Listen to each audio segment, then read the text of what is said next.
The story of the Sodder children is one of the most enduring mysteries in American history, combining tragedy, suspicion, and unanswered questions. It all began on a cold Christmas Eve in 1945 in Fayetteville, West Virginia, when a fire engulfed the Sodder family home. The events that followed have puzzled investigators and haunted the family for generations. Welcome to the Vault of Horrors. George and Jenny Sodder were Italian immigrants who had settled in Fayetteville and built a life with their 10 children. George, a successful businessman, ran a trucking company, and the family was well regarded in their community. However, George was outspoken about his disdain for Italian dictator Benito Mussolini, which sometimes caused tension within the local Italian-American community. By December 1945, 9 of the Sodder children were living at home. The oldest son, Joe, was away in the military. That Christmas Eve, the Sodders celebrated the holiday together before Jenny sent the younger children to bed. 2 of the older boys stayed up with George, helping with chores, while Jenny and the rest of the family went to sleep. Sometime around 1 a.m., Jenny Sodder was awakened by the sound of a loud bang on the roof, followed by a rolling noise. Shortly after, she noticed smoke coming into the house. George and Jenny quickly sprang into action, gathering 4 of their children who were sleeping on the ground floor. However, 5 of the children, Morris, 14, Martha, 12, Lois, 9, Jenny, 8, and Betty, 5, were in 2 upstairs bedrooms. George tried to re-enter the house but was thwarted at every turn. The stairs were already engulfed in flames. He ran outside to retrieve his ladder, which he always kept propped against the house, but it was missing. He attempted to drive one of his trucks to the side of the house to climb to the upper windows, but both of his trucks, which had been working perfectly the day before, refused to start. The fire consumed the house in less than an hour, collapsing into smoldering ruins. George and Jenny were left standing outside with 4 of their children, devastated and bewildered. They assumed the 5 missing children had perished in the blaze. In the days leading up to the fire, several unusual incidents occurred. A man had visited the Sodder home, trying to sell life insurance. When George declined, the man reportedly warned him that his house would go up in smoke because of his anti-Mussolini comments. Another man was seen watching the Sodder children as they returned from school. Jenny later recalled feeling uneasy about his presence. On the night of the fire, Jenny received a strange phone call around 12:30 a.m. A woman with an unfamiliar voice asked for someone who didn't live there. Jenny later remembered hearing odd laughter in the background before hanging up. When the flames were extinguished, no human remains were found in the ashes.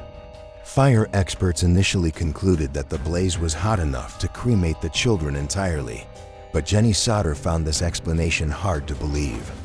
She later conducted her own experiments, burning animal bones and observing that they never disintegrated completely, even after prolonged exposure to high heat. Several other inconsistencies emerged.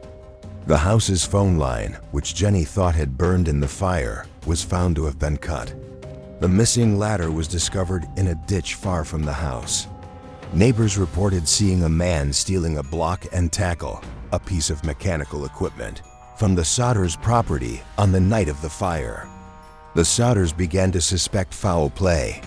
They believed their children had been kidnapped, either as retribution for George's anti-fascist views or as part of a larger criminal plot. Over the years, they pursued every lead, no matter how tenuous. Several people claimed to have seen the children after the fire. A woman working at a tourist stop said she served breakfast to 5 children, matching their descriptions the morning after the fire. Another woman said she saw the children accompanied by 2 men and 2 women at a hotel. The adults reportedly spoke Italian and refused to let the children interact with others. In 1968, Jenny Sodder received a photograph in the mail. It showed a young man with features resembling her son, Louis, who would have been in his 30s by then. The back of the photo bore a cryptic inscription: "Louis Sodder, I love brother Frankie. Illo boys, a 90132 or 35. The family sent the photograph to a private investigator, but the investigator disappeared and the trail went cold. Some theorized that the Sodder children were taken by the mafia, either as leverage or punishment for George's outspoken political views. However, no concrete evidence supported this claim. For decades, George and Jenny Sodder devoted their lives to finding the truth. They put up a billboard near their home with photographs of the missing children and a reward for information. The billboard became a landmark in the area, remaining in place until Jenny's death in 1989. George passed away in 1969, still clinging to the hope that his children might be alive. Jenny spent the rest of her life searching for answers, keeping a shrine to her lost children in her home. To this day, the fate of the Sodder children remains one of America's greatest unsolved mysteries. While some believe the children perished in the fire, others are convinced they were abducted and lived out their lives elsewhere. The case has inspired countless theories, books, and documentaries, but the truth remains elusive. What happened to Morris, Martha, Louis, Jenny, and Betty Sodder that fateful Christmas Eve may never be known. Their story is a haunting reminder of the enduring pain of unanswered questions and the lengths a family will go to seek the truth. Despite extensive investigations and numerous theories, their fate is still unknown. Recent articles, such as one from Smithsonian Magazine, updated in August 2024, continue to explore the case, but no new evidence has emerged to provide definitive answers. The case remains unsolved, with the children's whereabouts still unknown.